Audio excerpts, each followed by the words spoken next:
ಶ್ರೀ ಗುರು ಬಸವಲಿಂಗಾಯ ನಮಃ.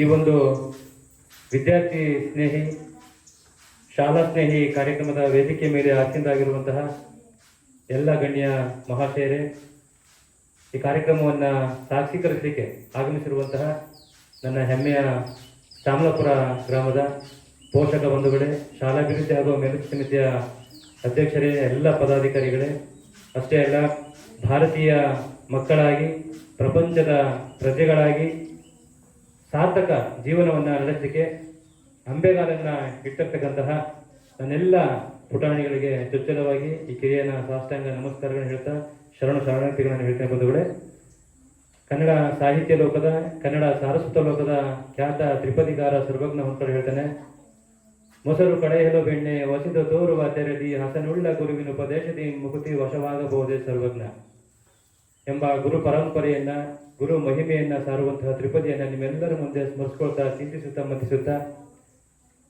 ನಮ್ಮೆಲ್ಲರ ಕನಸಿನ ಕಾರ್ಯಕ್ರಮಕ್ಕೆ ಚಾಲನೆ ನೀಡಲಿಕ್ಕೆ ಇಷ್ಟಪಡ್ತಿದ್ದೆ. ಬಂಧುಗಳೇ, ವಿಶ್ವ ಸಾಹಿತ್ಯದ ಅವಿಭಾಜ್ಯ ಅಂಗವಾದಂತಹ ವಚನ ಸಾಹಿತ್ಯದ ಮೂಲಕ ಬಸವಾದಿ ಪ್ರಥಮರ ಕನಸನ್ನ, ಅವರ ಆದರ್ಶವನ್ನ, ಅವರ ತತ್ವ ಸಿದ್ಧಾಂತ ಮೌಲ್ಯಗಳನ್ನ ನನಸು ಮಾಡುತ್ತಿರುವ ವಿಶ್ವ ಫೌಂಡೇಶನ್ ಈಗಾಗಲೇ ಗ್ರಾಮ ಮಟ್ಟದಲ್ಲಿ, ಹೋಬಳಿ ಮಟ್ಟದಲ್ಲಿ, ತಾಲೂಕು ಮಟ್ಟದಲ್ಲಿ, ಜಿಲ್ಲಾ ಮಟ್ಟದಲ್ಲಿ, ರಾಜ್ಯ ಮಟ್ಟದಲ್ಲಿ, ರಾಷ್ಟ್ರೀಯ ಮಟ್ಟದಲ್ಲಿ, ಅಂತಾರಾಷ್ಟ್ರೀಯ ಮಟ್ಟದಲ್ಲೂ ಕೂಡ ತನ್ನ ಛಾಪನ್ನು ಮೂಡಿಸಿ, ಎಲ್ಲೆಯನ್ನ ಮೂಡಿಸಿ ಆದರ್ಶ ಸಮಾಜವನ್ನ, ಆದರ್ಶ ವ್ಯಕ್ತಿತ್ವವನ್ನು ನಿರ್ಮಾಣ ಮಾಡುವಲ್ಲಿ ತನ್ನದೇ ಆದಂತಹ ಕೈಂಕರ್ಯವನ್ನ ಮಾಡ್ತಾ ಇದೆ. ಅದರ ನಿಮಿತ್ತವಾಗಿ ಸಂಸ್ಥಾಪಕ ಅಧ್ಯಕ್ಷರ ಕನಸಿನ ಕಾರ್ಯಕ್ರಮಗಳಾದಂತಹ ವಚನಗಳ ನಡಿಗೆ ಶಾಲೆ ಕಡೆಗೆ ಅನ್ನುವಂತಹ 114ನೇ ಕಾರ್ಯಕ್ರಮವನ್ನು ನಾವು ಇದೀಗ ಹಮ್ಮಿಕೊಂಡಿದ್ದೇವೆ. ಅವರ ವಚನ ಶಾಲೆಯ ಕಡೆಗೆ ಅನ್ನುವಂತಹ ಚೊಚ್ಚಲ ಕಾರ್ಯಕ್ರಮ ಕೂಡ ನನ್ನ ತವರೂರಿನಲ್ಲೇ ಪ್ರಾರಂಭ ಆಗಿತ್ತು. ಇದೀಗ ನಮ್ಮ ಶಾಲೆಯಲ್ಲಿ ವಚನ ವಾಚನ, ವಚನಗಳ ನಡೆಗೆ ಶಾಲೆ ಕಡೆಗೆ ಅನ್ನುವಂತಹ ಕಾರ್ಯಕ್ರಮ ಹಮ್ಮಿಕೊಂಡಿದ್ದೇವೆ. ಈ ಒಂದು ಕಾರ್ಯಕ್ರಮ ಸುಸೂತ್ರವಾಗಿ ನೆರವೇರಲೆಂದು ವಿಘ್ನೇಶ್ವರನಲ್ಲಿ ವಿಜ್ಞಾಪನೆಗಳನ್ನು ಮಾಡ್ಲಿಕ್ಕೆ ಬರ್ತಿದ್ರೆ ನನ್ನ ಶಾಲೆಯ ಪ್ರೀತಿಯ ವಿದ್ಯಾರ್ಥಿಗಳು. ಪ್ರಾರ್ಥನೆ.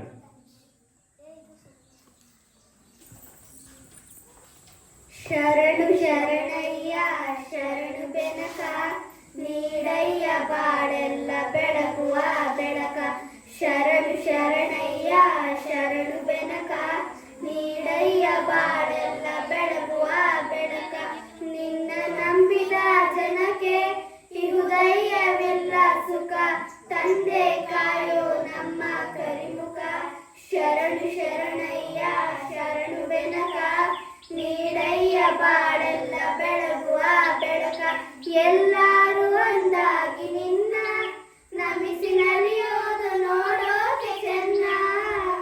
ಎಲ್ಲರೂ ಒಂದಾಗಿ ನಿನ್ನ ನಮಿಸಿ ನಲಿಯೋದು ನೋಡೋಕೆ ಚೆನ್ನ. ಗರಿಗೆ ತಂದರೆ ನೀನು, ಗರಿಗೆ ತಂದರೆ ನೀನು ಕೊಡುವೆ ವರವನ್ನು. ಗತಿ ನೀನೆ ಗಣಪನೆ ಕೈ ಹಿಡಿಯೋ ಮುನ್ನ. ಶರಣು ಶರಣಯ್ಯ ಶರಣು ಬೆನಕ, ನೀಡಯ್ಯ ಬಾಳೆಲ್ಲ ಬೆಳಗುವ ಬೆಳಕ. ಸೂರ್ಯನೆದುರಲ್ಲಿ ಮಂಜು ಕರಗುವ ರೀತಿ, ನಿನ್ನ ನೆನೆಯಲು ಒಡನೆ ಓಡುವುದು ಭೀತಿ. ಸೂರ್ಯನೆದುರಲ್ಲಿ ಮಂಜು ಕರಗುವ ರೀತಿ, ನಿನ್ನ ನೆನೆಯಲು ಒಡನೆ ಓಡುವುದು ಭೀತಿ. ನೀಡಯ್ಯ ಕಷ್ಟಗಳ ಗೆಲ್ಲುವ ಶಕ್ತಿ, ತೋರಯ್ಯ ನಮ್ಮಲ್ಲಿ ನಿಮ್ಮಯ ಪ್ರೀತಿ. ಶರಣು ಶರಣಯ್ಯ ಶರಣು ಬೆನಕ, ನೀಡಯ್ಯ ಬಾಳೆಲ್ಲ ಬೆಳಗುವ ಬೆಳಕ. ಶರಣು ಶರಣಯ್ಯ ಶರಣು ಬೆನಕ, ನೀಡಯ್ಯ ಬಾಳೆಲ್ಲ ಬೆಳಗುವ ಬೆಳಕ. ಎಲ್ಲರಿಗೂ ಧನ್ಯವಾದಗಳು.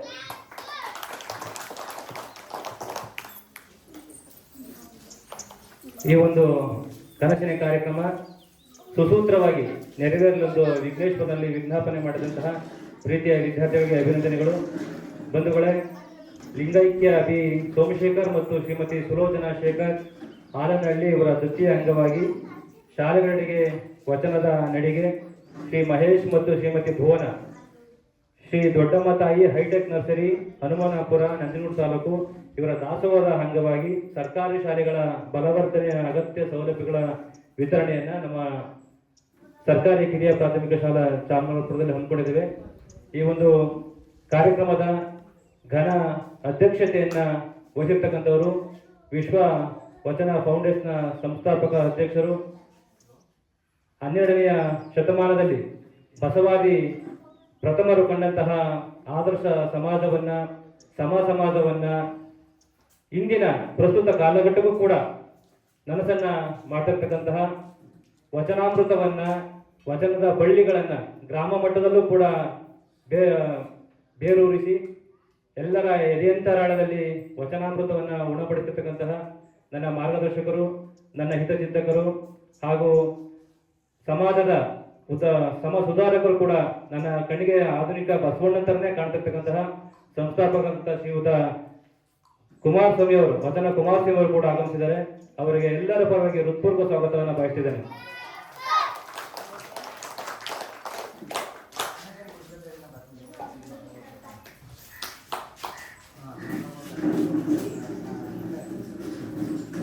ಇನ್ನು ಕಾರ್ಯಕ್ರಮದ ಪ್ರಾಸ್ತಾವಿಕ ನುಡಿಯನ್ನು ಆಗಮಿಸಿರ್ತಕ್ಕಂಥವರು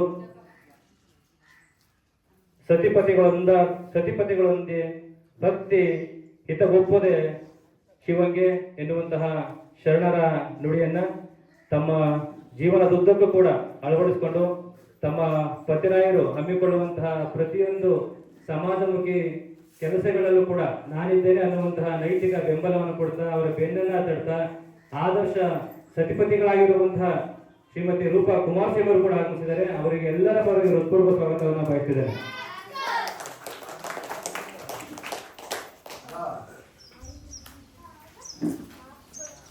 ಶರಣು ವಿಶ್ವ ಫೌಂಡೇಶನ್ನ ಕೇಂದ್ರೀಯ ಸಂಚಾಲಕರಾದಂತಹ ಗೌರವಾನ್ವಿತ ಶ್ರೀ ಲಿಂಗಣ್ಣವರು ಕೂಡ ಆಗಮಿಸಿದ್ದಾರೆ.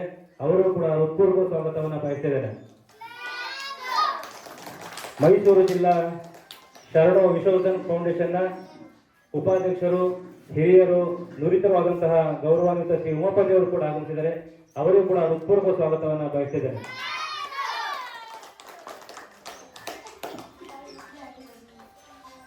ನಿಕಟಪೂರ್ವ ಸಂಪನ್ಮೂಲ ವ್ಯಕ್ತಿಗಳು, ಹಾಲಿ ಜಂಪನಹಳ್ಳಿ ಕಿರಿಯ ಪ್ರಾಥಮಿಕ ಶಾಲೆಯ ಮುಖ್ಯ ಶಿಕ್ಷಕರು ಆದಂತಹ ಶ್ರೀಯುತ ರಂಗಸ್ವಾಮಿ ಶೆಟ್ಟಿ ಅವರು ಕೂಡ ಆಗಮಿಸಿದ್ದಾರೆ. ಅವರು ಕೂಡ ಹೃತ್ಪೂರ್ವಕ ಸ್ವಾಗತವನ್ನು ಬಯಸಿದ್ದಾರೆ. ನಮ್ಮ ನೆರೆಯ ಶಾಲೆಯ ಬೆತ್ತಲ ಕಾಲೋನಿಯ ಮುಖ್ಯ ಶಿಕ್ಷಕರು, ನಮ್ಮ ಶಾಲೆಯಲ್ಲಿ ಹಮ್ಮಿಕೊಳ್ಳುವಂತಹ ಎಲ್ಲ ಕಾರ್ಯಕ್ರಮಗಳು ಕೂಡ ಉಪಸ್ಥಿತರಿರ್ತಕ್ಕಂತಹ ಶ್ರೀಯುತ ಪ್ರೇಮ್ ಕುಮಾರ್ ಅವರು ಕೂಡ ಆಗಮಿಸಿದ್ದಾರೆ. ಅವರು ಕೂಡ ಸ್ವಾಗತವನ್ನು ಬಯಸಿದ್ದಾರೆ. ಬೆತ್ತಲ ಕಾಲೋನಿಯ ಮತ್ತೋರ್ವ ಕ್ರಿಯಾಶೀಲ ಗೆಳೆಯ ಹಾಗೂ ಶಿಕ್ಷಕರಾದಂತಹ ಶ್ರೀಯುತ ಮಂಜುನಾಥ್ ಅವರು ಕೂಡ ಆಗಮಿಸಿದ್ದಾರೆ. ಅವರು ಕೂಡ ಹೃತ್ಪೂರ್ವಕ ಸ್ವಾಗತವನ್ನು ಬಯಸಿದ್ದಾರೆ.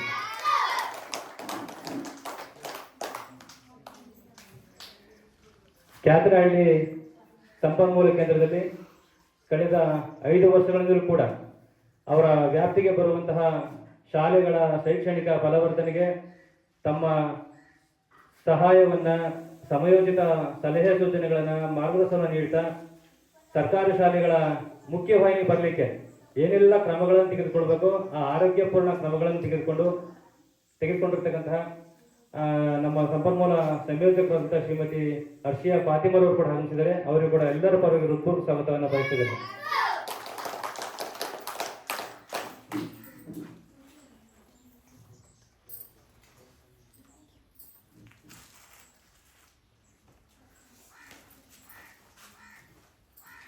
ಇದೀಗ ತಾನೇ ಗ್ರಾಮದ ಉದಯೋನ್ಮುಖ ಯುವ ಮುಖಂಡರು, ಮಾಜಿ ತಾಲೂಕ್ ಪಂಚಾಯತಿ ಸದಸ್ಯರಾದಂತಹ ಶ್ರೀಯುತ ಶಿವನವರು ಕೂಡ ಆಗಮಿಸಿದ್ದಾರೆ. ಅವರಿಗೆ ಹೃತ್ಪೂರ್ವಕ ಸ್ವಾಗತವನ್ನು ಬಯಸಿದ್ದಾರೆ.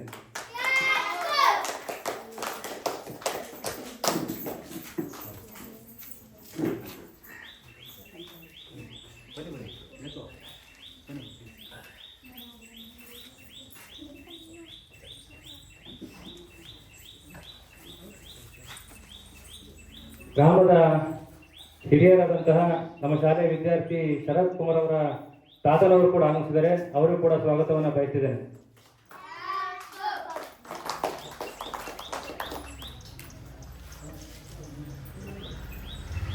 ಹಾಗೆ ಯೋಗಿತಾಶ್ರೀ ಅವರ ತಾತವರು ಕೂಡ ಆಗಮಿಸಿದ್ದಾರೆ. ಅವರಿಗೂ ಕೂಡ ಸ್ವಾಗತವನ್ನು ಬಯಸ್ತಿದ್ದೇನೆ.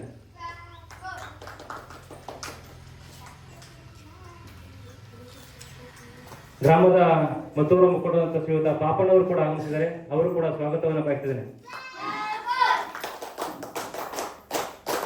ನಮ್ಮ SDMC ಸದಸ್ಯನಿಯರಂತ ಶ್ರೀಮತಿ ಗೌರಿ ಮಂಜುನಾಥ್ ಅವರು ಕೂಡ ಆಗಮಿಸಿದ್ದಾರೆ. ಅವರು ಕೂಡ ಸ್ವಾಗತವನ್ನು ಬಯಸ್ತಿದ್ದೇನೆ.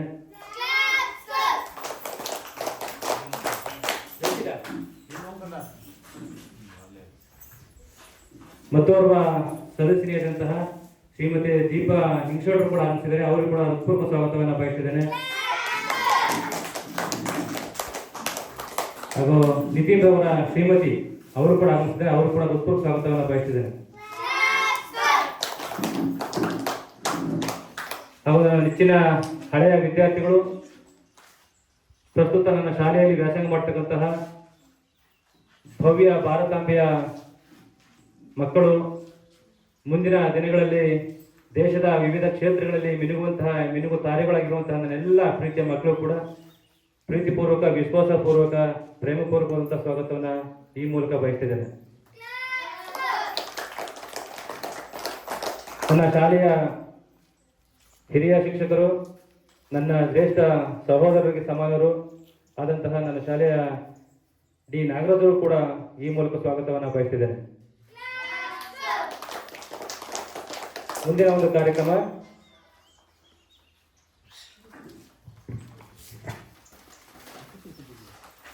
ಪ್ರಾಸ್ತಾವಿಕ ನುಡಿಗಳು.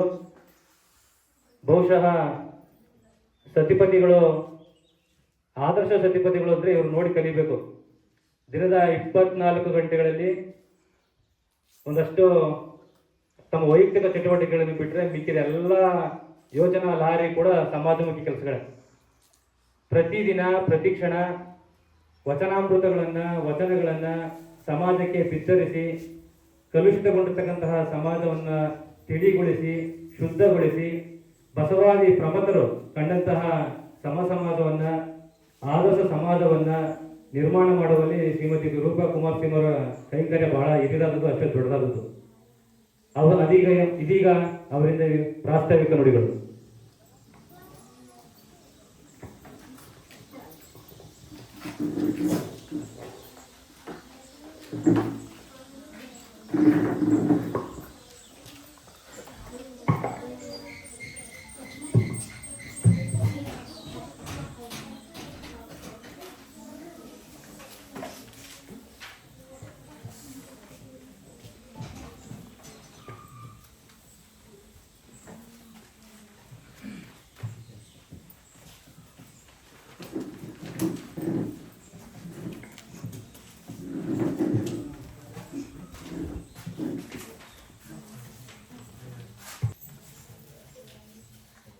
ಓಂ ಶ್ರೀ ಗುರು ಬಸವಲಿಂಗಾಯ ನಮಃ. ಸರ್ವರಿಗೂ ಶರಣು ಶರಣಾರ್ಥಿ. ಕೈ ಮುಗಿದ ಹೇಳ್ತೀರಾ ಶರಣು ಶರಣಾರ್ಥಿ ಅಂತ? ಕೈ ಮುಗಿದಿ. ಶರಣು ಶರಣಾರ್ಥಿ. ಬೀಜದಿಂದ ಹುಟ್ಟಿದ ವೃಕ್ಷವು ಬೀಜವ ಹೋಲುವಂತೆ, ತಾಯಿಯಿಂದ ಹುಟ್ಟಿದ ಮಕ್ಕಳು ತಾಯಿಯ ಹೋಲುವಂತೆ, ಧಾನ್ಯಗಳಿಂದ ಬೆಳೆಸು ಧಾನ್ಯಗಳ ಹೋಲುವಂತೆ, ಗುರುವಿನಿಂದ ಹುಟ್ಟಿ ಶಿಷ್ಯನು ಗುರು ರೂಪವಲ್ಲದೆ ಬೇರೊಂದು ರೂಪವಲ್ಲವಯ್ಯ ಅಖಂಡೇಶ್ವರ.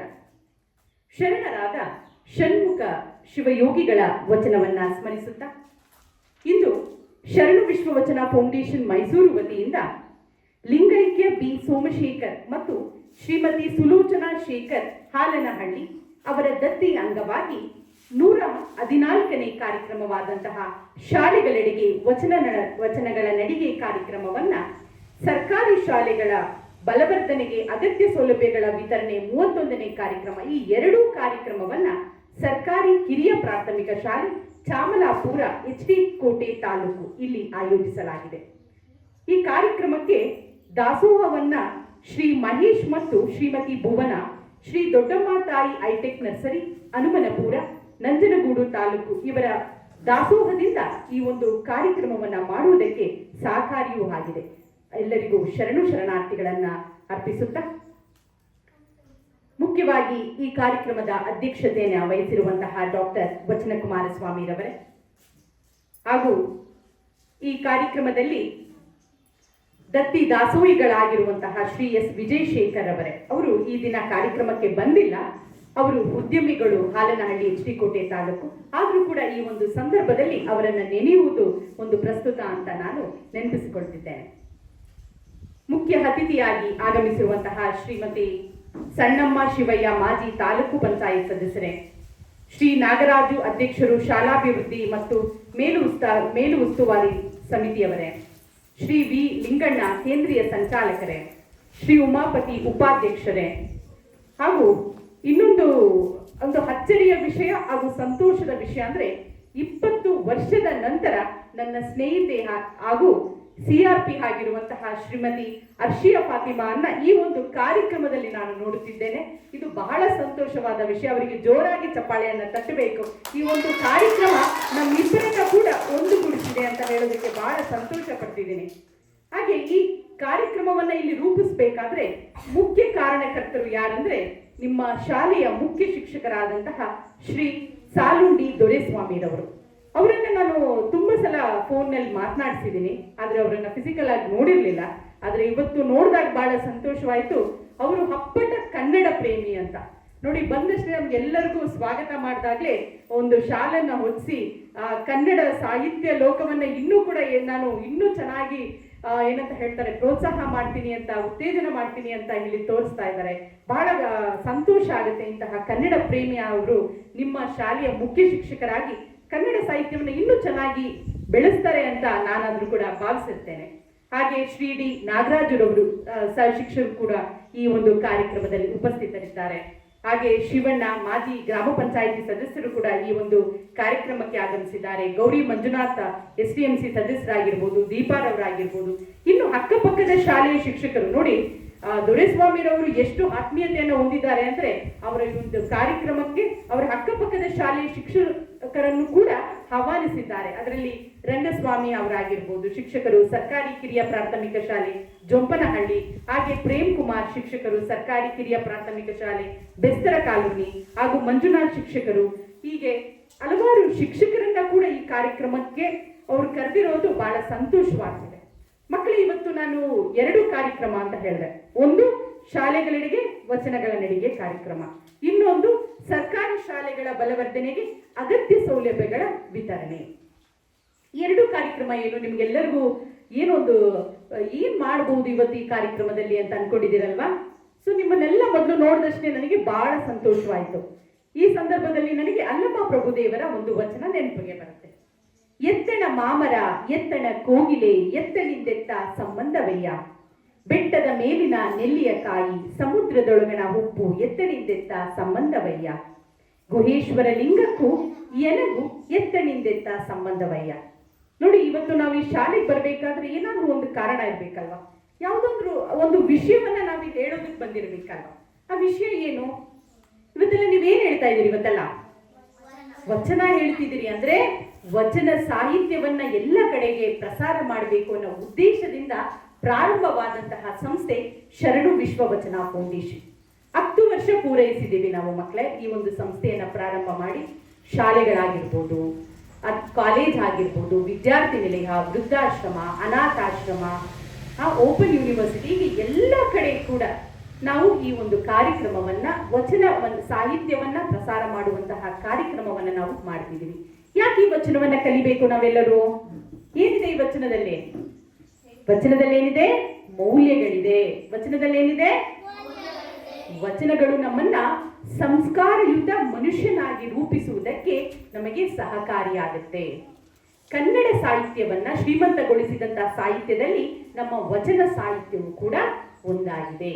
ಇವತ್ತು ನೀವೆಲ್ಲರೂ ವಚನ ಹೇಳ್ತಿದ್ದೀರಲ್ವಾ? ವಚನದ ಅರ್ಥ ಏನು ಅಂತ ಗೊತ್ತಾ ನಿಮ್ಗೆ? ಗೊತ್ತಿಲ್ವಾ? ವಚನ ಅಂದ್ರೆ ಪ್ರಮಾಣ. ವಚನ ಅಂದ್ರೆ ಏನು?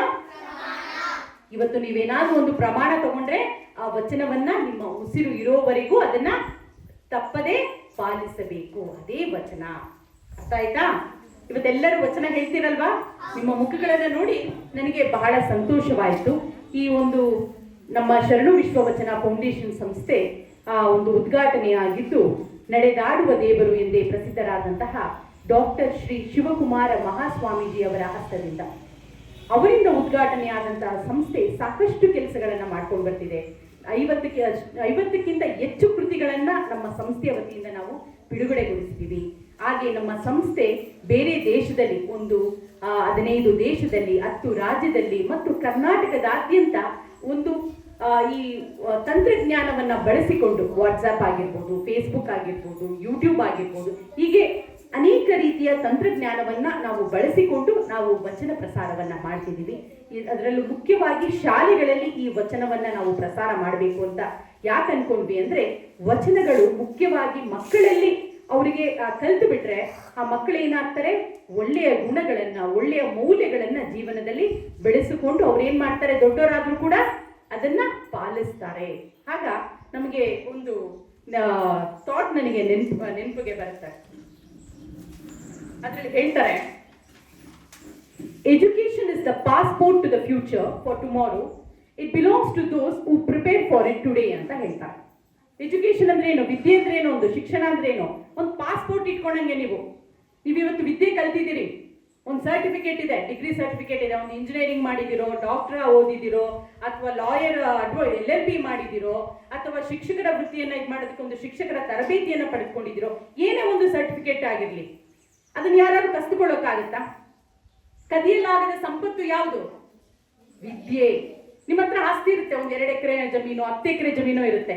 ನಿಮ್ಮ ಅಣ್ಣ ತಮ್ಮಂದಿರೋ, ಅಕ್ಕ ತಂಗಿರೋ ಏನಾದ್ರೂ ಒಂದು ಕೇಸ್ ಹಾಕೊಂಡು ಏನಾದ್ರೂ ಮಾಡ್ಕೊಂಡ್ರೆ ಏನಾಗುತ್ತೆ? ಯಾರಿಗಾದ್ರೂ ಇಲ್ಲ ಅವ್ರಿಗೆ ಹೋಗ್ಬೋದು ಆಸ್ತಿ, ಅಥವಾ ನಿಮಗ್ ಸಿಗ್ಬೋದು ಅಲ್ವಾ? ಏನೋ ಒಂದು ತೊಂದರೆ ಆಗುತ್ತೆ ಅಂದ್ರೆ ಆಸ್ತಿಯನ್ನು ನಾವು ಯಾವತ್ತು ಬೇಕಾದ್ರೂ ಕಳ್ಕೋಬಹುದು. ಹಣ ಇವತ್ತಿರುತ್ತೆ, ನಾಳೆ ಹೊರಟೋಗುತ್ತೆ, ಅದನ್ನು ಕೂಡ ಕಳ್ಕೋಬಹುದು. ಆದ್ರೆ ಯಾರು ನಮ್ಮ ಉಸಿರಿನವರೆಗೂ ನಾವು ಯಾರು ನಮ್ಮಿಂದ ಅದನ್ನ ಕದಿಯೋಕ್ಕಾಗದೇ ಇರುವಂತ ಸಂಪತ್ತು ಯಾವುದು? ವಿದ್ಯೆ. ಅದಕ್ಕೆ ನೀವೇನ್ ಮಾಡ್ಬೇಕು, ಇವತ್ತು ವಿದ್ಯೆಯನ್ನ ಕಲ್ತ್ರೆ ನೀವು ನಾಳೆಗೆ ಫ್ಯೂಚರ್ಗೆ ನೀವು ಆಸ್ತಿಯನ್ನ ಸಂಪಾದನೆ ಮಾಡಿ ಇಟ್ಟುಕೊಂಡ ಹಾಗೆ.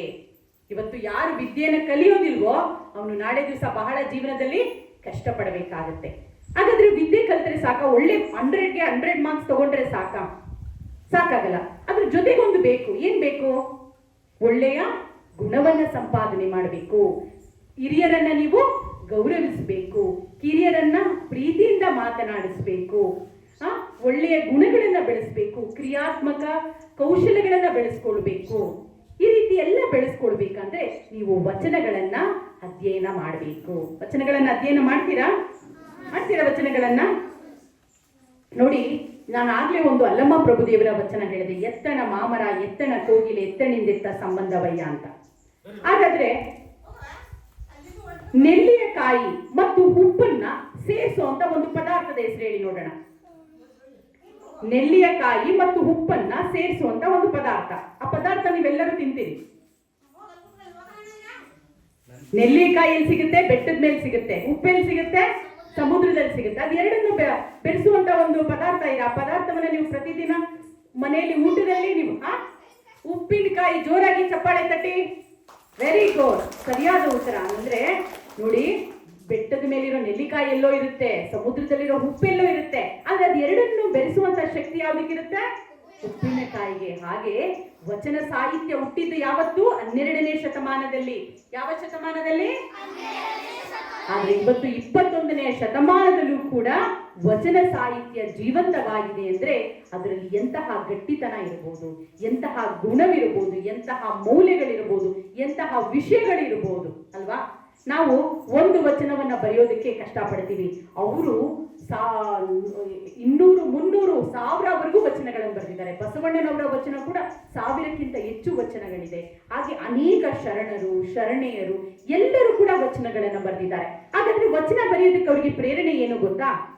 ಅವ್ರ ಜೀವನದಲ್ಲಿ ಅನುಭವಿಸಿದಂತಹ ಕಷ್ಟ ಸುಖಗಳನ್ನ ಅವರ ಅನುಭವವನ್ನ ಏನ್ ಮಾಡಿದ್ರು?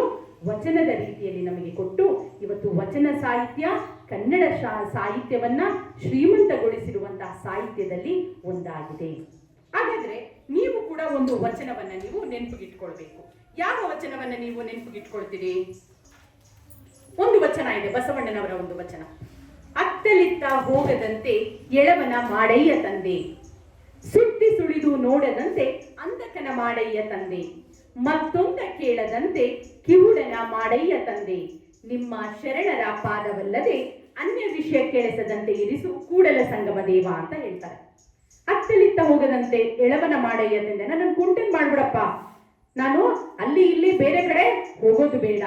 ಸುತ್ತಿ ಸುಳಿದು ನೋಡದಂತೆ, ಅಲ್ಲಿ ಇಲ್ಲಿ ಎಲ್ಲ ಕಡೆ ನೋಡದಂತೆ ನನ್ನನ್ನ ಕುರುಡನನ್ನಾಗಿ ಮಾಡು ಅಂತ ಹೇಳ್ತಾರೆ. ಮತ್ತೊಂದು ಕೇಳದಂತೆ, ಬೇರೆ ವಿಷಯಗಳನ್ನ ನಾನು ಕೇಳದಂತೆ ನನ್ನ ಕಿವುಡನ ಮಾಡು ಅಂತ ಹೇಳ್ತಾರೆ. ನಿಮ್ಮ ಶರಣರ ಪಾದವಲ್ಲದೆ ಅನ್ಯ ವಿಷಯಕ್ಕೆ ಹೆಳಸದಂತೆ ಇರಿಸು. ಬೇರೆ ಯಾವ ವಿಷಯಗಳು ಬೇಡ ಅಂತ. ಅಂದ್ರೆ ನೀವು ಓದ್ತಾ ಇದ್ದೀರಲ್ವಾ, ನೀವೆಲ್ಲರೂ ಯಾವ ಸ್ಟ್ಯಾಂಡರ್ಡ್ ಓದ್ತಾ ಇದ್ದೀರಿ ನೀವೆಲ್ಲ?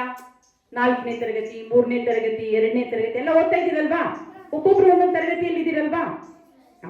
ಈಗ ನೀವು ಏನು ಪಾಠಗಳನ್ನ ಓದ್ತಿದ್ದೀರಿ ಅದನ್ನ ನೀವು ಶ್ರದ್ಧೆ ಭಕ್ತಿಯಿಂದ ಓದಬೇಕು. ಯಾವುದೇ ಕೆಟ್ಟ ವಿಷಯಗಳನ್ನ ನಾವು ಕೇಳಿಸ್ಕೊಳ್ಳೋದು ಬೇಡ.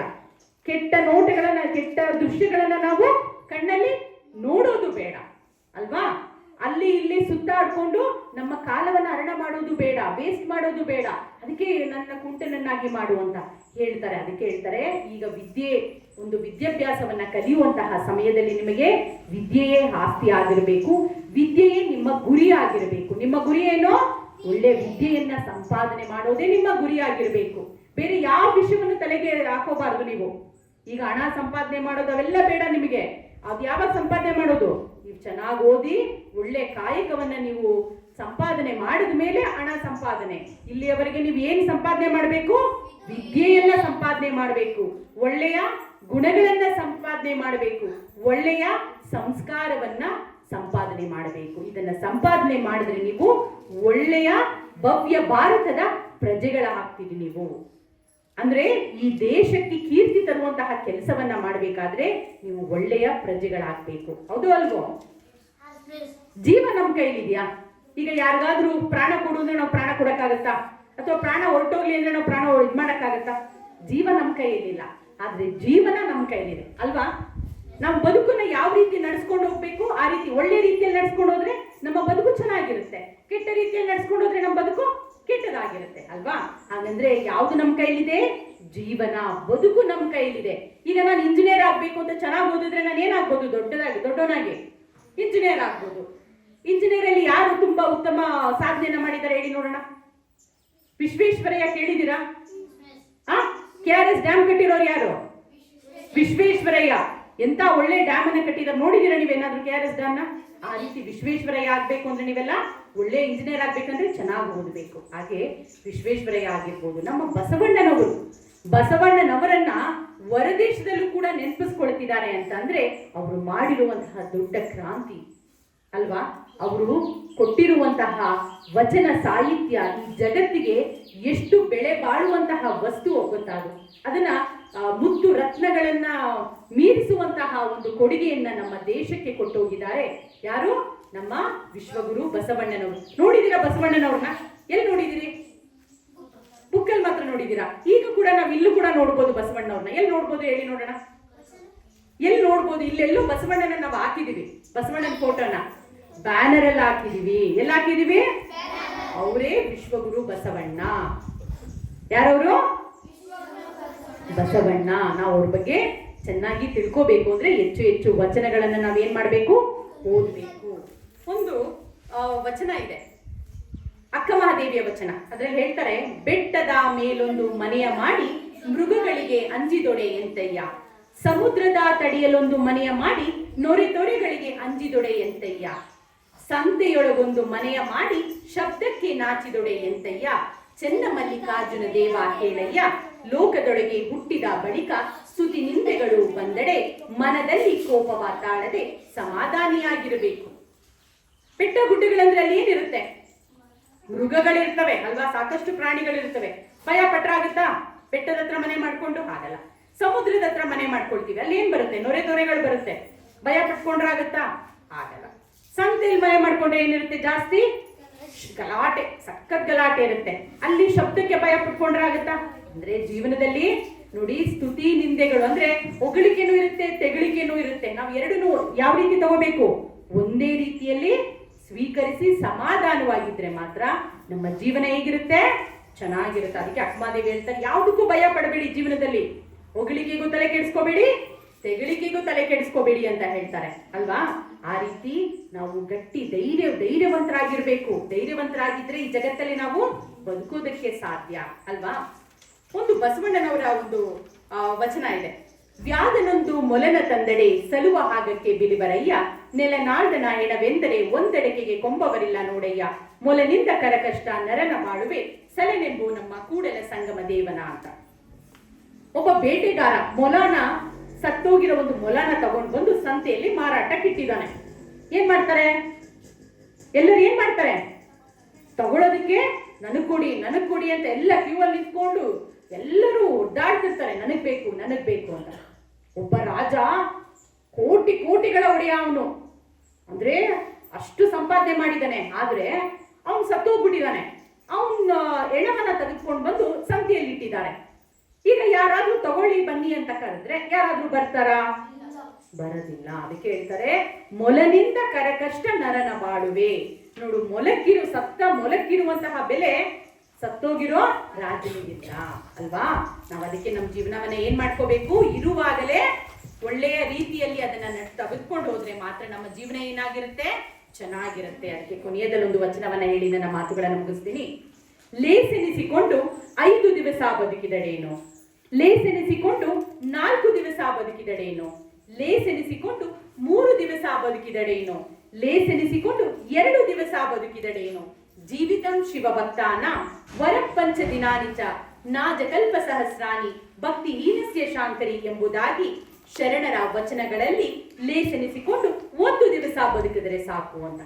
100 ವರ್ಷ ಬದುಕಬೇಕಾಗಿಲ್ಲ. ನಾವು ಬದುಕಿರುವಷ್ಟ ಕೆಲವು ವರ್ಷದಲ್ಲೇ ಕೂಡ ನಾವು ಒಳ್ಳೆಯ ಸಾಧನೆಯನ್ನ ಮಾಡಿದ್ರೆ ಇನ್ನೂ ಸಾವಿರಾರು ವರ್ಷಗಳಾದ್ರೂ ಇನ್ನೂ ಎಷ್ಟೋ ಶತಮಾನಗಳಾದ್ರೂ ಕೂಡ ನಮ್ಮನ್ನ ನೆನಪಿಸ್ಕೊಳ್ತಾರೆ. ಈಗ ನಾವು ಯಾರನ್ನ ನೆನಪಿಸ್ಕೊಳ್ತಿದೀವಿ ವಚನ ಸಾಹಿತ್ಯದಲ್ಲಿ? ಬಸವಣ್ಣ ಮಾತ್ರ ಅಲ್ಲ, ತುಂಬಾ ಶರಣರನ್ನ ನೆನಪಿಸ್ಕೊತಿದೀವಿ. ಬಸವಣ್ಣ, ಅಕ್ಕಮಾದೇವಿ, ಜೇಡರ ದಾಸಿಮಯ್ಯ, ಅಲ್ಲಮ್ಮ ಪ್ರಭುಗಳು, ಸತ್ಯಕ್ಕ, ಮುಕ್ತಾಯಕ್ಕ, ಅಕ್ಕಮ್ಮ, ಮೋಳಿಗೆ ಮಾರಯ್ಯ, ಮೋಳಿಗೆ ಮಹಾದೇವಿ, ಆಯ್ದಕ್ಕಿ ಮಾರಯ್ಯ, ಆಯ್ದಕ್ಕಿ ಮಹಾದೇವಿ, ಅಂಬಿಗರ ಚೌಡಯ್ಯ, ಮಡಿವಾಳ ಮಾಚಿದೇವ್, ಇಷ್ಟೆಲ್ಲ ಶರಣರನ್ನ ನಾವು ನೆನಪಿಸ್ಕೊಳ್ತಿದೀವಿ. ಅವರೆಲ್ಲ ಈಗ ಹುಟ್ಟಿದ್ರ? ನೀನು ಹಿಂದೆ 100 ವರ್ಷ ಹಿಂದೆ ಹುಟ್ಟಿದ್ರ? ಇಲ್ಲ. 12ನೇ ಶತಮಾನ ಅಂದ್ರೆ ನೆನಪಿಟ್ಕೊಳ್ಳಿ. ಇವತ್ತು 21ನೇ ಶತಮಾನ ಅಲ್ವಾ. ಎಷ್ಟು ಶತಮಾನಗಳೇ ಆಗೋಗಿದೆ, ಆದ್ರೂ ಕೂಡ ನಾವು ನೆನಪಲ್ಲಿ ಇಟ್ಕೊಂಡಿದೀವಿ. ಯಾಕೆ ನೆನಪಲ್ಲಿ ಇಟ್ಕೊಂಡಿದೀವಿ? ಅವರೊಂದು ಒಳ್ಳೆ ಕೆಲಸ ಮಾಡಿ ನಮ್ಮ ಜಗತ್ತಿಗೆ ಒಂದು ಒಳ್ಳೆಯ ಕೊಡುಗೆಯನ್ನ ಕೊಟ್ಬಿಟ್ಟು ಹೋಗಿದ್ದಾರೆ ಅಂತ. ಹಾಗಾದ್ರೆ ಇಲ್ಲಿರೋರು ಎಷ್ಟು ಜನ ನಮ್ಮ ದೇಶಕ್ಕೆ ಕೀರ್ತಿ ತರುವಂತಹ ಕೆಲಸವನ್ನ ಮಾಡ್ತೀರಿ, ಒಳ್ಳೆಯ ಹುದ್ದೆಯನ್ನ ಅಲಂಕರಿಸ್ತೀರಿ? ಅವ್ರ ಕೈ ಎತ್ತಿ ನೋಡೋಣ. ಎಷ್ಟು ಜನ ಈ ನಮ್ಮ ದೇಶಕ್ಕೆ ಒಳ್ಳೆಯ ಕೀರ್ತಿಯನ್ನ ತರ್ತೀರಿ? ಈ ಗ್ರಾಮಕ್ಕೆ, ಯಾವ್ದು ಈ ಗ್ರಾಮ? ಚಾಮಲಾಪುರ ಗ್ರಾಮಕ್ಕೆ ಒಳ್ಳೆಯ ಹೆಸರನ್ನ ತರ್ತೀರಿ. ನಾಳೆ ನಾನು ಏನಾದ್ರೂ ನಿಮ್ಮ ಹತ್ರ ಬಂದ್ರೆ ಸಿಗ್ನೇಚರ್ ಹಾಕಿಸ್ಕೋಬಹುದಾ? ದೊಡ್ಡ VIP ಪರ್ಸನ್ ಆಗ್ಬೇಕು ನೀವೆಲ್ಲ. ಆಗ್ತೀರಾ? ಬಹಳ ಖುಷಿ ಆಗುತ್ತೆ ಮಕ್ಕಳೇ. ಕೈ ನಿಲ್ಲಿಸಿ. ಇಂತಹ ಒಳ್ಳೆಯ ವ್ಯಕ್ತಿಗಳು, ಪರಿಮಳ ಭರಿತವಾದಂತಹ ಒಂದು ವ್ಯಕ್ತಿಗಳು ನೀವು ಆಗಿ, ಪ್ರಜೆಗಳಾಗಿ ಈ ದೇಶವನ್ನ ಒಂದು ಅಭಿವೃದ್ಧಿಗೊಳಿಸುವ ನಿಟ್ಟಿನಲ್ಲಿ ನೀವೆಲ್ಲರೂ ರೂಪುಗೊಳ್ಳಿ ಅಂತ ಹೇಳ್ತಾ ನನ್ನ 1-2 ಮಾತುಗಳಿಗೆ ವಿರಾಮವನ್ನ ಹೇಳ್ತಿದ್ದೇನೆ. ಜೈ ಬಸವ, ಜೈ ಶರಣ.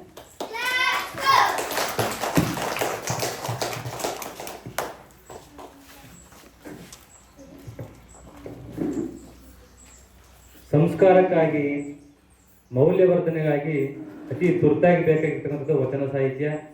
ಅಷ್ಟೇ ಅಲ್ಲ, ಈ ಕಾರ್ಯಕ್ರಮದಲ್ಲಿ ಉಪಸ್ಥಿತಕ್ಕಂತಹ ಪ್ರತಿಯೊಂದು ವಿದ್ಯಾರ್ಥಿಯು ಕೂಡ ಈ ದೇಶದ ಅಭಿವೃದ್ಧಿಯ ಕೈಂಕರ್ಯದಲ್ಲಿ ಪಾಲ್ಗೊಳ್ಳಿ ಅನ್ನುವಂತಹ ಕಾರ್ಯವನ್ನು ನೀಡುವುದರ ಮೂಲಕ ನನ್ನ ಪಾಲಿಗೆ ಅದು ಬಹುಶಃ ಪ್ರಾಸ್ತಾವಿಕ ನುಡಿಯಾಗಿಲ್ಲ, ಸುದೀರ್ಘ ಉಪನ್ಯಾಸ ರೀತಿ ಕಾಣ್ತು.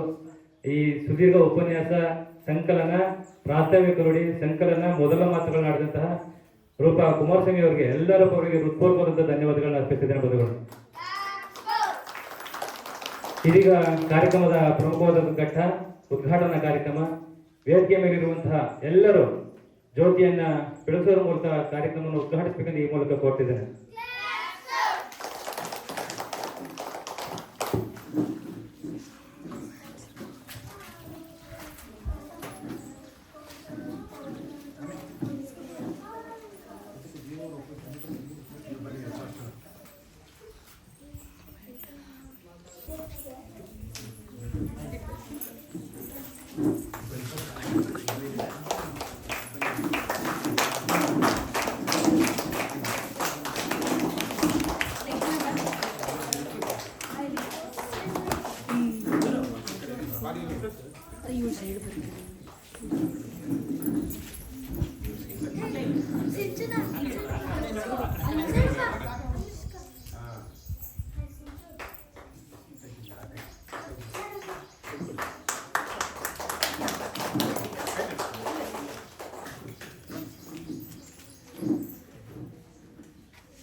ಸರ್ವರು ಪ್ರೀತಿಪೂರ್ವಕವಾಗಿ ಕಾರ್ಯಕ್ರಮವನ್ನು ಉದ್ಘಾಟನೆ ಮಾಡಿದ್ದಾರೆ. ಇಲಾಖಾ ವರಿಷ್ಠರು ಕಾರ್ಯಕ್ರಮದ ಉದ್ಘಾಟನೆ ಮಾಡಬೇಕಂತದ್ದು ನಮ್ಮ ಸಂಪ್ರದಾಯವಾಗಿತ್ತು. ಅವರು ಮಾನ್ಯ ಜಿಲ್ಲಾ ದಂಡಾಧಿಕಾರಿಯವರ ತುರ್ತು ಕರೆಗೆ ಹೋಗಿರೋದ್ರಿಂದ ಅವರ ಅನುಪಸ್ಥಿತಿಯಲ್ಲಿ ಚಾತ್ರಹಳ್ಳಿ ಸಂಪನ್ಮೂಲ ಸಂಯೋಜಕರು ಉದ್ಘಾಟನಾ ನುಡಿಗಳನ್ನು ಈ ಮೂಲಕ ಆಡಬೇಕಂತ ಈ ಮೂಲಕ ಕೋರ್ತಿದ್ದಾರೆ.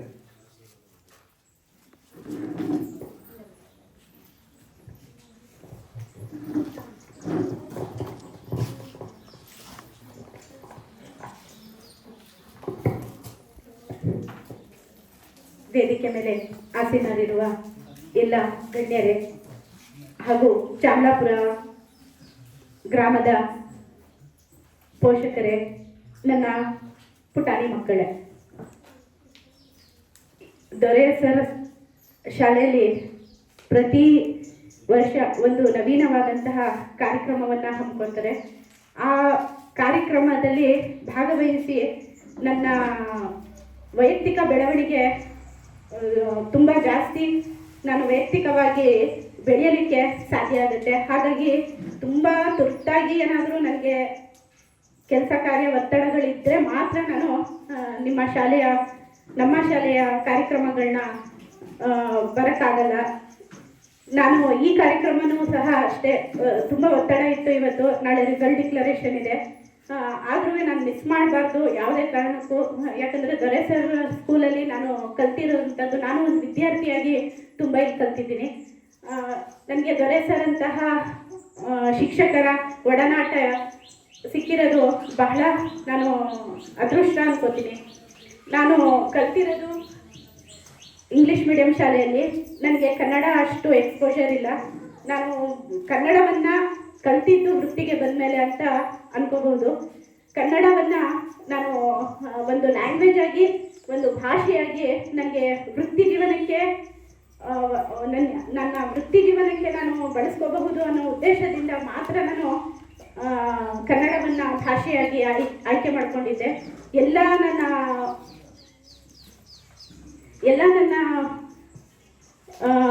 ವಿದ್ಯಾಭ್ಯಾಸ ಎಲ್ಲ ಕಂಪ್ಲೀಟಾಗಿ ನಾನು ಇಂಗ್ಲೀಷ್ ಮೀಡಿಯಮಲ್ಲೇ ಮಾಡಿರೋದು. ನಾನು ಟೀಚರ್ ಆಗಿ D.Ed ಸಹ ನಾನು ಇಂಗ್ಲೀಷ್ ಮೀಡಿಯಮಲ್ಲೇ ಮಾಡಿರೋದು. ಕನ್ನಡಕ್ಕೆ ಅಷ್ಟು ಒಲವನ್ನು ನನ್ನಲ್ಲಿ ಇರಲಿಲ್ಲ. ನಿಜವಾಗ್ಲೂ ಹೇಳಬೇಕು ಅಂತ ಹೇಳಿದ್ರೆ, ನನಗೆ ವೃತ್ತಿ ಜೀವನಕ್ಕೆ ನನ್ನ ಬಾಳಿಗೋಸ್ಕರ ನಾನು ಮಾಡ್ಕೋಬಹುದು ಅಂತ ಹೇಳಿ ಫಸ್ಟ್ ಲ್ಯಾಂಗ್ವೇಜ್ ಕನ್ನಡನ ತಗೊಂಡು ಓದಿದ್ದು ಅಷ್ಟೇ. ನನಗೆ ಈ ಸಮಯದಲ್ಲಿ ನೆನೆಸ್ಕೋಬೇಕೋ ಬೇಡವೋ ಇದು ಒಳ್ಳೆಯ ಇದು ಗೊತ್ತಿಲ್ಲ, ಆದರೆ ಶಿಕ್ಷಕರು ಎಷ್ಟು ಪ್ರಭಾವ ಬೀರ್ತಾರೆ ಮಕ್ಕಳ ಮೇಲೆ ಅಂತ ಹೇಳಿ ಇದೊಂದು ಉದಾಹರಣೆಯಾಗಿ ತಗೊಳ್ಳಿ, ಅನ್ಯತಾ ಭಾವಿಸ್ಬೇಡಿ ದಯಮಾಡಿ. ನನಗೆ ಕನ್ನಡ ಶಿಕ್ಷಕರು ಒಳ್ಳೆಯ ಶಿಕ್ಷಕರು ಸಿಗಲಿಲ್ಲ. ಹಾಗಾಗಿ ಅವರು ನನಗೆ ಕನ್ನಡವನ್ನು ಕಲಿಸುವಲ್ಲಿ ನನಗೆ ಅಲ್ಲ, ನಮ್ಮ ಶಾಲೆಯಲ್ಲಿ ಎಷ್ಟು ವಿದ್ಯಾರ್ಥಿಗಳಿದ್ರು ಅಷ್ಟು ವಿದ್ಯಾರ್ಥಿಗಳಿಗೆ ಕನ್ನಡ ಕಲಿಸುವಲ್ಲಿ ಅವರು ವಿಫಲರಾದರು. ನಮಗೆ ಕನ್ನಡ ಒಂದೇ ಪೀರಿಯಡ್, ನಿಮ್ಗೆ ಹೇಗೆ ಇಂಗ್ಲೀಷ್ ಒಂದೇ ಪೀರಿಯಡ್ ಎಕ್ಸ್ಪೋಜರ್ ಸಿಗುತ್ತೋ ಆ ಥರ ಕನ್ನಡ ಒಂದೇ ಪೀರಿಯಡು ನಮಗೆ ಎಕ್ಸ್ಪೋಜರ್ ಸಿಗ್ತಾ ಇರೋದು. ನಮಗೆ ತುಂಬ ದೊರೆ ಸರ್ ಮಗ ರಿಲೇಟ್ ಮಾಡ್ಕೋಬೋದು ಅನ್ಕೋತೀನಿ. ನಮಗೆ ಒಂದೇ ಪೀರಿಯಡ್ ಸಿಗ್ತಾ ಇದ್ದಿದ್ದು ಕನ್ನಡವನ್ನು ಕನ್ನಡವನ್ನು ನಮಗೆ ನನ್ನ ಮನೆಯಲ್ಲೂ ನಾವು ನಮ್ಮ ಮಾತೃಭಾಷೆ ಉರ್ದು. ನಾನು ಕಲಿಬೇಕು ಕನ್ನಡ ಅಂತ ಹೇಳಿದ್ರೆ ನನಗೆ ಶಾಲೆ ಬಿಟ್ಟರೆ ಇನ್ಯಾವುದೂ ವಾತಾವರಣ ಇರಲಿಲ್ಲ. ಹಾಗಾಗಿ ನನಗೆ ಅಲ್ಲಿ ನಾನು D.Ed ಬರೋ ತನಕನೂ ನನಗೆ ಕನ್ನಡ ತುಂಬ ಒತ್ತಡ ಅನಿಸ್ತಾ ಇತ್ತು. ಕನ್ನಡಕ್ಕೆ ನಾನು ಎಷ್ಟು ಒತ್ತನ್ನು ಕೊಟ್ಟು ಓದ್ತಾ ಇದ್ದೆ, ಬೇರೆ ಯಾವುದೇ ಸಬ್ಜೆಕ್ಟಿಗೆ ನಾನು ಅಷ್ಟು ಒತ್ತನ್ನು ಕೊಡ್ತಾ ಇರಲಿಲ್ಲ. ಕನ್ನಡ ಯಾಕಾದರೂ ತಗೊಂಡೆಪ್ಪ ಅಂತ ಅನಿಸ್ಬಿಡ್ತಾ ಇತ್ತು. ಆದರೆ ನಿಜವಾಗ್ಲೂ ಹೇಳಬೇಕು ಅಂತ ಹೇಳಿದ್ರೆ, ನನ್ನ ಹಿಂದೆ ಕೇಳ್ಕೊಳ್ಳಿ ನೀವು, ನಾನು ವೃತ್ತಿ ಜೀವನಕ್ಕೆ ಸೇರಿದ್ದ ನಂತರ ಅದಕ್ಕಿಂತ ಮುಂಚೆ ನಾನು ಡಿಗ್ರಿ ಮಾಡೋ ಸಮಯದಲ್ಲಿ ನನಗೆ ವಚನಗಳು ಅರ್ಥ ಆಗ್ತಾ ಇದ್ದಿದ್ದ ರೀತಿಯಲ್ಲಿ ಇನ್ನು ಯಾವುದೇ ಸಾಹಿತ್ಯ ಅರ್ಥ ಆಗ್ತಾ ಇರಲಿಲ್ಲ. ವಚನಗಳನ್ನ ನಾನು ರಿಲೇಟ್ ಮಾಡ್ಕೊತಾ ಇದ್ದೆ.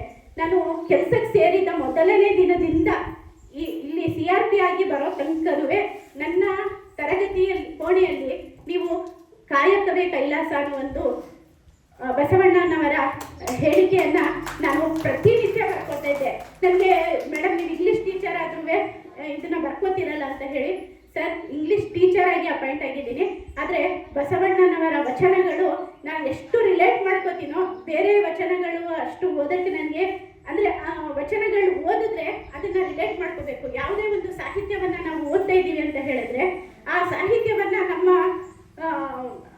ನಮ್ಮ ಎಕ್ಸ್ಪೀರಿಯನ್ಸ್ಗೆ ರಿಲೇಟ್ ಆಗಬೇಕು.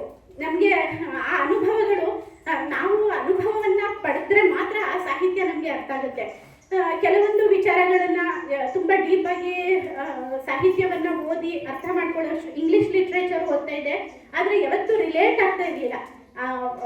ಪರ್ಸನಲ್ ಆಗಿ ಓದ್ತಾ ಇದ್ದೆ ತುಂಬಾ ಇಂಗ್ಲಿಷ್ ಇವತ್ತಿಗೂ ಓದ್ತೀನಿ, ಇಂಗ್ಲಿಷ್ ಲಿಟ್ರೇಚರ್ನ ಅರ್ಥ ಮಾಡ್ಕೋತೀನಿ, ಆದ್ರೆ ಅದನ್ನ ಆ ಎಕ್ಸ್ಪೀರಿಯನ್ಸು ನಮಗೆ ಅನುಭವ ಆಗಿಲ್ಲ.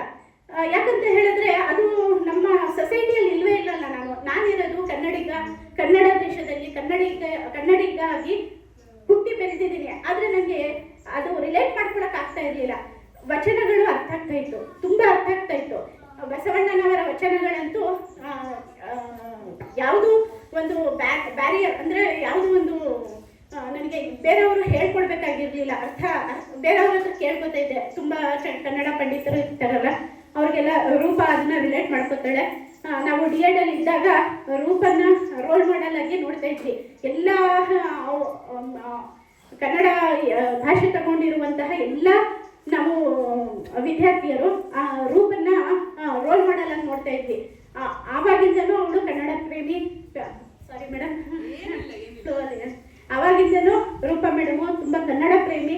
ಅವರು ಕನ್ನಡದಲ್ಲಿ ಅವ್ರಿಗಿದ್ದಂತಹ ಪ್ರೇಮ ನಾನು ಕಲ್ತ್ಕೊಂಡ್ರೆ ಸಾಕು ಅಂತ ಅವರು ಬಿಡ್ತಾ ಇರ್ಲಿಲ್ಲ. ನಮಗೂ ಆ ವ್ಯಾಪ್ತಿಯಲ್ಲಿ ನಮಗೂ ತಗೋತಾ ಇದ್ರು. ನಮ್ಗೆ ಏನ್ ಗೊತ್ತಿಲ್ಲ ಅದನ್ನ ಹೇಳ್ಕೊಡೋದು. ಎಲ್ಲ ಕೋಕರಿಕ್ಯುಲರ್ ಆಕ್ಟಿವಿಟೀಸ್ ಅಲ್ಲಿ ಸಾಹಿತ್ಯವನ್ನ ಅವರು ಪ್ರದರ್ಶನ ಮಾಡುವುದರ ಮೂಲಕ ನಾವು ಕಲಿತಾ ಇದ್ವಿ. ಅದು ಯಾವುದೇ ಒಂದು ಪ್ರೋಗ್ರಾಮ್ ಅಲ್ಲಾಗ್ಲಿ ನಾವು ಅವ್ರನ್ನ ನೋಡ್ಬಿಟ್ಟೆ, ರೂಪ ಮೇಡಮ್ ನೋಡಕ್ಕೆ ಅಂತ ನಾನು ಮುಂದೆ ಕೂರ್ತಾ ಇದ್ದೆ. ಯಾಕಂದ್ರೆ ಅವಾಗಿಂದ ಅವ್ರಿಗೆ ಕನ್ನಡ ಪ್ರೇಮ ಅಷ್ಟು ತುಂಬಾ ಜಾಸ್ತಿ ಎಕ್ಸ್ಪೋಜರ್ ಇತ್ತು. ಅದೇ ರೀತಿ ಇದನ್ನ ಕಂಟಿನ್ಯೂ ಮಾಡಿ ವೃತ್ತಿ ಜೀವನಕ್ಕೆ ಬಂದ್ಮೇಲೆ ನಾನು ಹುಣಸೂರು ತಾಲೂಕಲ್ಲಿ 14 ವರ್ಷ ಕೆಲಸ ಮಾಡಿದೆ. ಅಲ್ಲೂ ನನಗೆ ಕನ್ನಡವನ್ನ ಕಲಿಯುವಂತಹ ಸಂದರ್ಭ ದೊರಕಲಿಲ್ಲ. ಯಾಕಂತ ಹೇಳಿದ್ರೆ ನಾನು ಇಂಗ್ಲಿಷ್ ಟೀಚರ್ ಆಗಿ ಅಪಾಯಿಂಟ್ ಆದೆ. ಇಂಗ್ಲಿಷ್ ನಮ್ಮ ಮಕ್ಳಿಗೆ ಇಂಗ್ಲಿಷ್ ಕಲಿಸಿ ಮೇಡಮ್ ಅಂತ ಹೇಳಿ ಎಲ್ಲ ಇಂಗ್ಲಿಷೇ ಕೊಟ್ಬಿಟ್ರು. ಇಂಗ್ಲಿಷೇ ಕಲಿಸ್ತಾ ಇದ್ದೆ. ಕನ್ನಡವನ್ನ ನಾನು ಕಲ್ತಿ ಮಕ್ಳಿಗೆ ಕಲಿಸುವಂತಹ ಸಂದರ್ಭ ನನಗೆ ಸಿಗ್ಲಿಲ್ಲ, ಅವಕಾಶ ಸಿಗ್ಲಿಲ್ಲ. ಆದರೆ CRP ಆಗಿ ಬಂದ್ಮೇಲೆ ದೊರೆ ಸರು ಮತ್ತೆ ತುಂಬಾ ಶಿಕ್ಷಕರಿದ್ದಾರೆ, ಕೌಸರ್ ಮೇಡಮು, ತುಂಬಾ ಶಿಕ್ಷಕರು. ಅದರಲ್ಲೂ ನಾನು ತುಂಬಾ ಕಲ್ತಿದ್ದೆ. ಕನ್ನಡವನ್ನ ನಿರರ್ಗಳವಾಗಿ ಇಷ್ಟು ಸ್ಟೇಜ್ ಮೇಲೆ ನಿಂತ್ಕೊಂಡು ಮಾತಾಡುವಂತಹ ಧೈರ್ಯ ಬರಬೇಕು ಅಂತ ಹೇಳಿದ್ರೆ ನಾನು ಅದನ್ನ ದೊರೆ ಸರಿಂದ ಕಲ್ತಿದ್ದೀನಿ. ಅವ್ರಿಗೆ ನಾನು ಅಂತರಾಳದಿಂದ ಧನ್ಯವಾದಗಳನ್ನ ಸಲ್ಲಿಸಕ್ಕೆ ಪ್ರಯತ್ನ ಮಾಡ್ತೀನಿ. ದೊರೆ ಈ ವೇದಿಕೆಯನ್ನ ನಾನು ಬಳಸ್ಕೊಂಡು ಅವರಿಗೆ ಧನ್ಯವಾದಗಳನ್ನ ರೂಪಿಸ್ಬೇಕು. ಯಾಕಂತ ಹೇಳಿದ್ರೆ ಕನ್ನಡವನ್ನ ಇಷ್ಟು ಅಟ್ಲೀಸ್ಟ್ ರೂಪಾ ಮೇಡಮ್ ತರ, ಕುಮಾರ್ ಸರ್ ತರ ನನಗೆ ಮಾತಾಡಕ್ ಬರಲ್ಲ, ಆದ್ರೂ ಇಷ್ಟು ಕನ್ನಡ ಇದ್ರನ್ನ ಎಕ್ಸ್ಪೋಜರ್ ಕೊಟ್ಟು ನನಗೆ ಮಾತಾಡಿ ಮೇಡಮ್ ಮಾಡಿ ಬರ್ಬೋದು ಅಂತ ಹೇಳಿ ಪ್ರೋತ್ಸಾಹವನ್ನ ಕೊಡ್ತಾ ಕನ್ನಡ ಸಾಹಿತ್ಯವನ್ನ ನಾನು ಓದಕ್ಕೆ ಪ್ರಾರಂಭಿಸಿದಕ್ಕೆ ದೊರೆ ಸರೇ ಕಾರಣ. ನನಗೆ ಪುಸ್ತಕಗಳನ್ನ ಕೊಡುವುದರ ಮೂಲಕ ಇದನ್ನ ಅವರು ಮಾಡುವಂತಹ ಪ್ರೋಗ್ರಾಮ್ಸ್ಗಳನ್ನ, ವಿಡಿಯೋಸ್ಗಳನ್ನ ನಾನು ತುಂಬ ನೋಡ್ತೀನಿ. ಹಾಗಾಗಿ ಇಷ್ಟು ಕನ್ನಡ ಕಲ್ತಿದ್ದೀನಿ, ಇಷ್ಟು ಕನ್ನಡವನ್ನು ಅರ್ಥ ಮಾಡ್ಕೊತಾ ಇದ್ದೀನಿ ಅಂತ ಹೇಳಿದ್ರೆ ಅದು ದೊರೆ ಸರಿನ ಮುಖಾಂತರ ಅಂತ ಹೇಳಿ ನಾನು ಹೆಮ್ಮೆಯಿಂದ ಹೇಳ್ಕೊತೀನಿ. ದೊರೆ ಸರು ಶಿಕ್ಷಕರಾಗಿ ಅವರ ವಿದ್ಯಾರ್ಥಿಗಳಿಗೂ ಅದನ್ನು ದಾರಿ ಎಳೆದಿದ್ದಾರೆ ಅಂತ ಹೆಮ್ಮೆಯಿಂದ ಹೇಳ್ಕೊತೀನಿ. ಅಂತಹ ಶಿಕ್ಷಕರನ್ನ ಪಡೆಯೋಕ್ಕೆ ನೀವು ತುಂಬ ಅದೃಷ್ಟ ಮಾಡಿದ್ರಿ. ಅಂತಹ ಶಿಕ್ಷಕರು ನಮಗೆ ಸಿಕ್ಕಿದ್ರೆ ನಾವು ಇನ್ನೂ ಉನ್ನತ ಹುದ್ದೆಯಲ್ಲಿ ಅಲಂಕರಿಸ್ತಾ ಇದ್ವಿ ಅಂತ ಈ ವೇದಿಕೆಯನ್ನು ಬಳಸ್ಕೊಂಡು ಹೇಳ್ತೀನಿ. ನಿಮಗೆ ಸಿಕ್ಕಿರುವಂತಹ ಅವಕಾಶವನ್ನ ತುಂಬ ಸುಸಜ್ಜಿತವಾಗಿ ನೀವು ನೀವು ಅದನ್ನ ಬಳಸ್ಕೋಬೇಕು ಮಕ್ಕಳ. ಎಲ್ಲರಿಗೂ ಎಲ್ಲ ಅವಕಾಶಗಳು ಸಿಗಲ್ಲ. ಅವಕಾಶಗಳು ಸಿಗೋದು ದೇವರ ದಯೆಯಿಂದ. ಆ ಅವಕಾಶಗಳನ್ನ ಸದುಪಯೋಗ ಪಡಿಸ್ಕೋಬೇಕು. ನಿಮಗೆ ಇಂತಹ ಒಳ್ಳೆಯ ಶಿಕ್ಷಕರು ಸಿಕ್ಕಿದ್ದಾರೆ, ಮಾರ್ಗದರ್ಶಕರು ಸಿಕ್ಕಿದ್ದಾರೆ.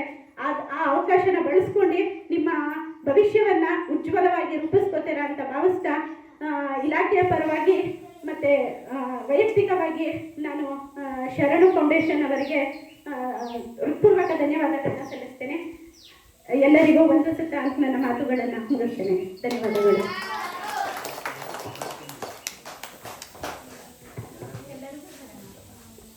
ಎಲ್ಲರಿಗೂ ಶರಣಾರ್ಥಿ.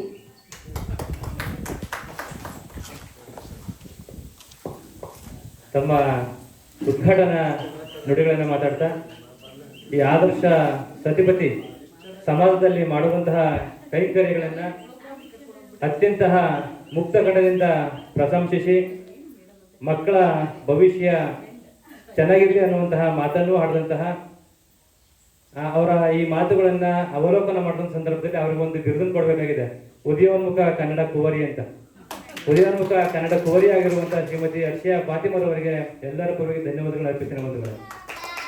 ಇನ್ನು ಕಾರ್ಯಕ್ರಮದಲ್ಲಿ ನಾವು ನೀವು ನಿರೀಕ್ಷೆ ಮಾಡಿರುವ ಹಾಗೆ ಈಗ ವಿದ್ಯಾರ್ಥಿಗಳಿಂದ ವಚನ ವಾಚನ ಚೊಚ್ಚಲವಾಗಿ 5ನೇ ತರಗತಿಯ ವಿದ್ಯಾರ್ಥಿ ಅಂತ ಲೇಖನ ಅರವಿಂದ.